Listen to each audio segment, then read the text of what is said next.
Mamuka sei muri yeZimbabwe.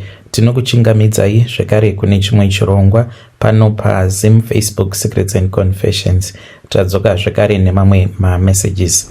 Rekedzai tibva tapinda messages edu atadzoka takakubatirai. Message yedu yekutanga yakamira sekudai so. Hanzi makadi zvenyu mukoma, ndinokumbirawo kuti munge muchindiposterawo nyaya yangu makavikawo chitupa changu. Ndauyawo pano ndiine confession yangu iyo yandiinayo. Ndoda kukuudzaiwo kurombeswa kwandakaitwa nemuprofita wenguo tsvuku. Ndainge ndisingatombofungidziri kuti munhu unokwanisa kutorombeswa even uri munhu anonamata, wotorombeswa nevanhu vaunenge wasangana navo kuchechi. Kana dai kwanga kuri kunzi umwe munhu ainge akandiudza kuti ndainge ndichazorombesewa nemuprofita, ndaikwanisa kuti munhu iyeye anonyepa. Ndiri murume uye zvekare ndine makore 53 years ekuberekwa. Ndinokumbirawo kuti musazopa vanhu mafoni numbers angu uye zvekare munge muchizovigawo chiso changu.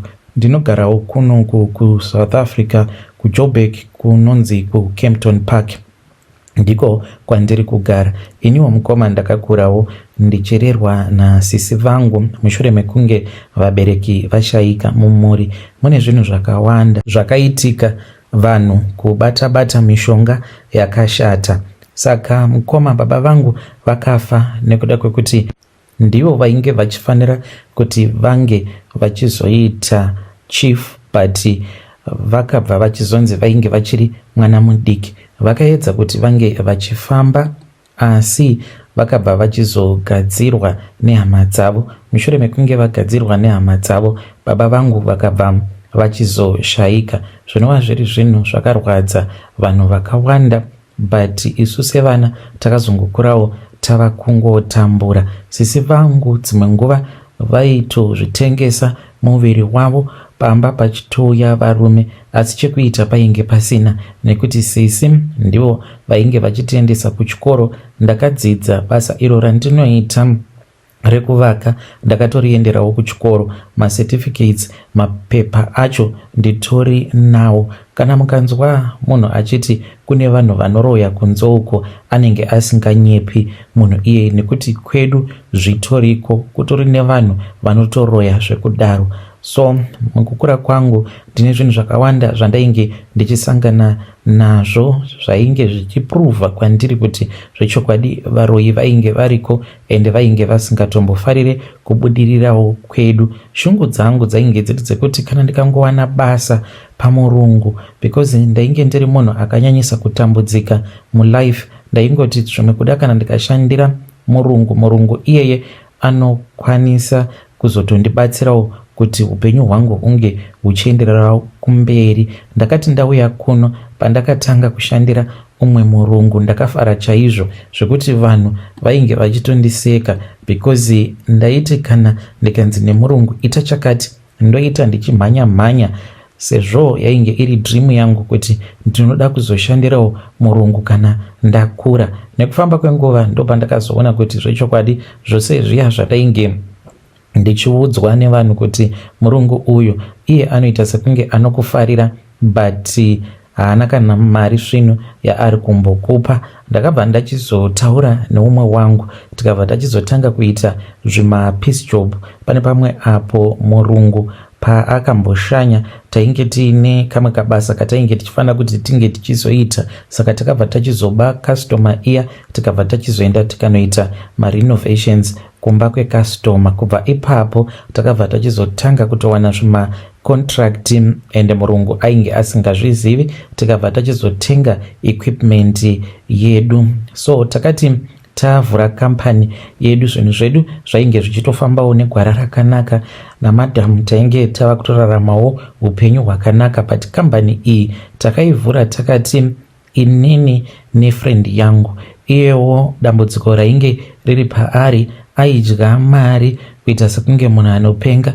Taiti kana kuri kunzi tikaunganidza mari kunze kwekuti tinge tichiwedzera equipment yatainge tichishandisa pabasa, iye aisarudza kuti mari iyoyo ange achiidya achiti tichawana zvekare imwe mari. Saka ndakatenga motikari 2 ndikabva ndachizoona kuti motikari dzacho ndo dzatainge tava kushandisa zvekare mukambani. Saka iye ainge asisina equipment yakawanda mukambani, but taizoti kana tawana contract, kana pachidiwa kunzi pange pachibviswa mari, taingobvisa mari zvakangofanana, zvekare maprofits tobvisa zvekare maprofits zvakangofanana. Ndikaona kuti ndini ndainge ndichiita loss. Motikari dzainge dzichishanda mukambani dzainge dziri motikari dzangu, but iye ainge akangotengawo mishini mishoma. Saka takabva tachizotanga kunetsana. Tanetsana kudaro akabva achizotengesa imwe equipment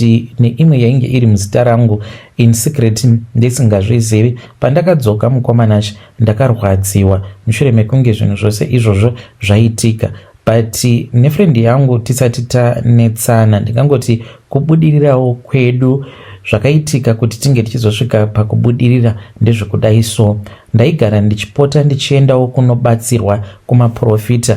Zvamaprofita izvi tainge takangotangawo nazvo kubva zvatainge tichiri kuZimbabwe. Saka ndaizvingozviziva kuti munhu wenyama unofanira kuti ungogarawo uchingobatsirwa kuitira kuti zvinhu zvako zvinge zvichizoendeka. Saka ndaingoti pano nepapo ndaipota ndichienda ndichinobatsirwa. Ndo chinhu chekutanga chandakaita pandakapinda muno mujoni, ndakatsvaka munhu aikwanisa kundibatsira ari muprofita ainge ari padhuze neni. Ndakabva ndachizowana vamwe madzibaba avo vainge vari venguo tsvuku. Madzibaba ava vakandiudza zvose mukomanashi zvakaitika pakuvigwa kwababa vangu, nekuti baba vangu vakavigwa ivo vainge vasina musoro wavo. Zvinhu zvekuti patakazviudzwa kuti ndo zvainge zvakaitika, zvinhu zvakatotishamisa kuti saka baba vakatorerwa musoro wavo ukabva wachizonotengeserwa imwe n'anga. Mushure mekunge baba vavigwa, hanzi pane vehukama vakaenda paguva rababa ndokubva vachizoisa musoro wembudzi pamusoro peguva rababa, vakabva vachizoti kuna baba vainge vasingafaniri kuti vange vachizomuka nekuda kwekuti musoro wavo ndiwoyo musoro wembudzi, ukabva wachizonoraswa musango musoro wababa vangu. Saka madzibaba ava history yose iyoyo vainge vasingafaniri kuti vange vachiiziva, because vainge vasingandizivi, iniwo ndainge ndisingavazivi. Hapana chavasina kutaura, kunyangwe zvainge zviri mupfungwa dzehama dzangu. Ende madzibaba evavo vainge vaine masimba. Saka ndakazotanga kuenda kuchechi kwavo. Ndakati ndichienda kuchechi kwavo ndakaona kuti zvimwe zvainge zvichitaurwa namadzibaba ivo vaita sekunge vainge vachitoda kutoti kana tichivadaidza paya tinge tichitovadaidza chita sekunge ivo ndivo Mwari vakaburuka vachibva mudenga. But kana wabatsirwa nemunhu, munhu iyeye akuitira zvaunenge waona kuti ya munhu uyu andigonera, unotoona sekunge life inenge yava kutonyatsokufaya, zvekuti kuchechi kwavo ndainge ndava kusambobvako. Zvinhu zvangu zvakandifaira mukambani yedu tainge tichibata mari, ende ndiyo yainge iri dream yangu yekuti ndainge ndisingadi kuzoshandiswa kwenguva refu. Saka dream yangu yainge yazadziswa. Ndakabva ndaisa kutenda kwangu kwose kuna madzibaba ivavo zvekuti hapana step yeupenyu hwangu yandaiita madzibaba ava vasingazivi. Pandakazovaka imba ndakaenda kuna madzibaba, vakabva vachizondiudza zvandainge ndichifanira kuti ndinge ndichiita. Vakandiudza kuti ndaifanira kuti ndinge ndichizonodyara minamato yavo muyadhi mangu kuCrow Hill, ndiko kune imba yangu. Saka ndakanzi ndinoenda namadhamu. Kana ndaenda namadhamu handifaniri kuti ndinge ndichivaudza kuti ndo zvandainge ndichiita. Ndikabva ndachizoroverera hoko nembiya muyadhi zvichinzi ndezvekuchengetedza musha. Ndakabva ndachizodzoka kunoku. Life continued as normal. Madzibaba ava tikazonzwa zvichinzi vainge vaenda kuCape Town nekuda kwexenophobia yakamboitika. So handina kukwanisa kuzoramba ndichiita communication navo madzibaba ivavo, zvekutoti kusvika pari nhasi handizivi kuti madzibaba ava vapenyu here kana kuti vakafa. Nanhasi hatina kana kuzombobvira takaonana. Saka ndakazosara ndongorarama hangu upenyu hwangu, zvinhu zvangu zvichifamba, but ndaingovawo neshungu dzekuda kuona madzibaba ava nekuti vainge vakandishandira zvainge zvakandigutsa. Saka handina kuzombogara ndakaita zvemamwe maprofita semunhu ainge atova nezvimari zvake. Ndakaona kuti there was no need yekuti ndirambe ndichingoita ma-up and down ndichitsvakana nemaprofita, izvo zvinhu zvangu zvainge zvichifaya. So ndo pandakabva ndachizotanga kusangana nematambudziko mulife mangu. Dambudziko randava kusangana naro mukoma ndere kudai, ndainge ndichiona nyoka. Nyoka iyi yaiuya kwandiri. Dzimwe nguva nyoka iyoyo ndaikwanisa kuiona ichibhururuka iri mumhepo, yobva yataura neni yakashatirwa, ichindiudza kuti iyo inoda ropa. Dzimwe nguva ndaikwanisa kungorota ndichirarwa nenyoka zvekuti pandinozomuka ndinenge ndichinzwa kuda kuenda kunozvibatsira, tobva ndaona kuti inyoka inenge yatopinda mandiri ichirara neni. Zvinova zviri zvinhu zvekuti zvaitondivhundutsa ende zvichindinetsa. Nyoka iyi inorara nehanzvadzi dzangu, inorara zvekare nevana vangu vasikana, ichirara zvekare nemudzimai wangu. Saka iyo yainge ichiti yainge ichida kuti ndinge ndichichekeresa sisi vangu vaya vekundichengeta. Ndakati ndagara pasi ndikafunga nezvazvo, ndikabva ndachizoti kwete, handingaiti zvinhu zvakadaro nekuti ndinenge ndaitira sisi vangu utsinye, vakandibatsira, yakatsamwa nyoka iyoyo. Saka pane zvimwe zvekare izvo zvandakaitiswa namadzibaba zvinova zviri izvo zvakakonzeresa kuti zvinhu izvi zvinge zvichizopanduka. Nekuda kwekuti nefriend yangu takanetsana pandakazodzoka kuno kuSouth Africa ndikataura navo madzibaba, vakabva vachizoti tainge tichifanira kuti tinge tichiita minamato yekumadokero, ndinge ndichizobatsirwa nengirozi dzehondo dzichiuya kuzondirwira. Saka ndakabva ndachizobatsirwa namadzibaba tikaita minamato iyoyo. Zvinova zviri zvinhu zvava kunditambudza kusvika pari nhasi. Nyoka iyi iyo iblack mamba, uye zvekare kumaarea ekwedu vanhu vanogara vachiiona nyoka iyoyo. Black mamba veukama vanoiona nyoka, ende Garden Boy anogara achingondifonera achindiudza kuti pamba anenge achiona nyoka naiyewo anopota achirarwa. Zvinova zviri zvinhu zvekuti haatozvinzwisise kuti chii chiri kuitika kwaari, but anenge achirarwa nayo nyoka iyoyo. Yanditambudza nyoka iyi, ndashaya kuti ndoita sei nayo. Dzimwe nguva painouya ichida kurara neni, ndinozogumisidzira ndaidzinga ndichiti inge ichienda kumbonorara nevamwe veukama, inge ichindizorodza. Matambudziko andiri kusangana nawo ndiwawo. Ndinogara ndichifonerwa naGarden Boy achindiudza kuti pamba pari kungoonekwa nyoka. Kumba kwacho iniwo handichatodi kutokugara, ndakazotoisa maloja. Saka semunhu anoziva kuti kwaanobva kwakazara varoyi, ndinenge ndichingoudzawo vamwe veukama kuti handitete nhingi, inyoka yavo, ndisekuru vaya ndo vane nyoka, but nyoka iyi ndeyangu mukomanashi. Ndakasvikawo pakuzofamba ndikazvibata kuti nenhau yeminamato yandakaisa pamba pangu ndiyo yapanduka kuita zvikwambo zviri kuonekwa senyoka pamba pangu, zvekare nekumusha kwatinobva. Ndakabva ndachizoti zano nderipi, ndikabva ndachizombodzokera kumusha mushure mekunge ndabatsirwa. Ndainge ndakanzi ndinofanira kuti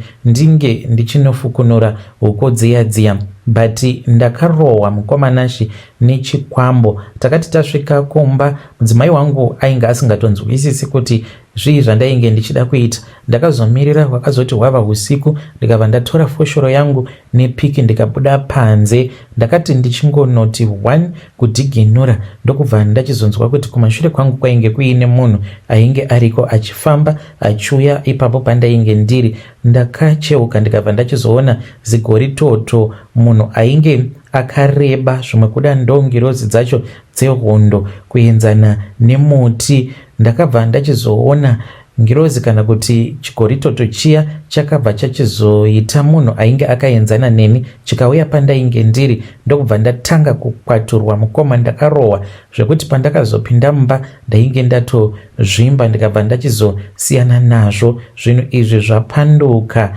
uye zvekare kumba kunoonekwa shato. Shato idzi dzinoonekwa nemaloja, but kana iri Black Mamba inoonekwa nevehukama zvekare naGarden Boy. Nyoka idzi ndedzemashiripiti, nekuti pane umwe muloja wangu akamboti kuno kubaba tiri kuona nyoka, regai ndikutumidzirei mapictures. Akabva achizotora foto nefoni yake, so ndakazoti ndava kuda kutsvaga picture riya ndikabva ndachizorishaya.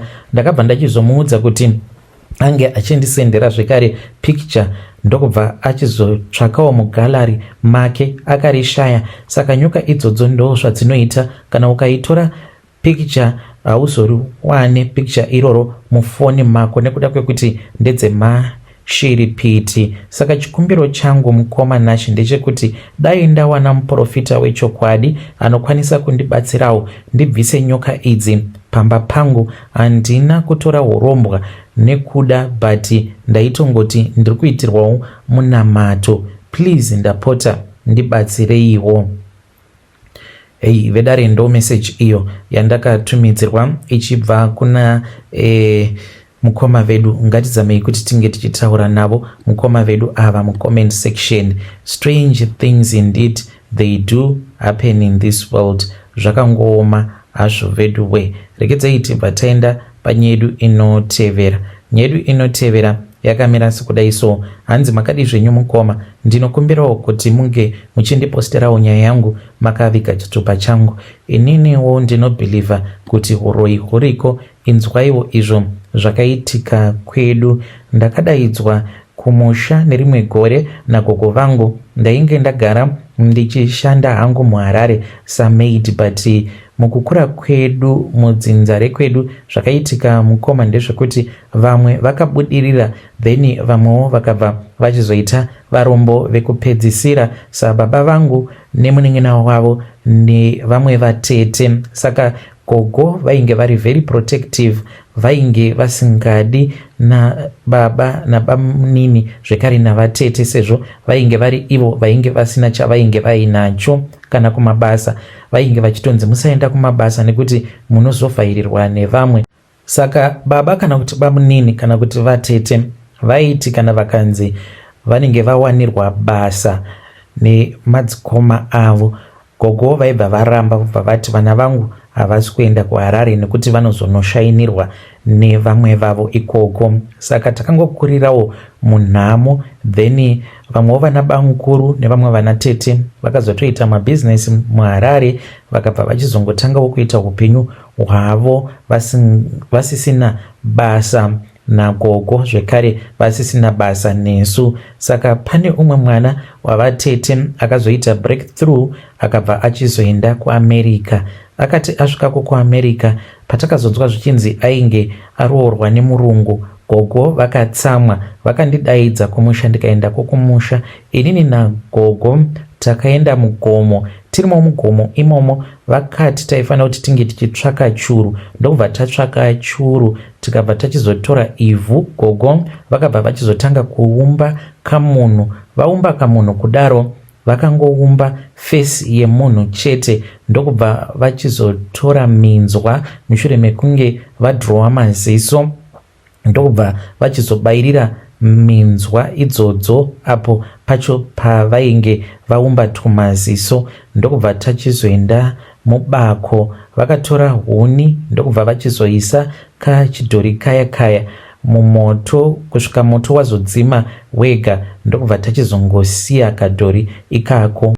Saka mwana wavatete uyo ainge ari kuAmerica akazonzi akabva achizotanga kurwara, aigara achingotemwa nemusoro. Saka zvimwe zvacho vainge vasingadi kutiudza, but ivo gogo vaiti kana hwava usiku vaibuda panze vobva vatanga kutaura nemunhu wavanenge vachiona ivo vari vega, but izvi vaingozviita kana vaineni. Saka vaitondiudza kutoti ari kurwara uyu anotorwara, ende kuno achatodzoka angova marangwanda. Ndozvavaita vobva vaseka kana kungoridza tsamwa. Vaiti kana vaseka kana kuridza tsamwa kudaro vairovera gumbo ravo pasi pairira kuti d, vobva vati handei zvedu mumba mukoma. Saka mwana wavatete akabva achizonzi aifanira kuti ange achiitwa operation, but akafiramo muoperation.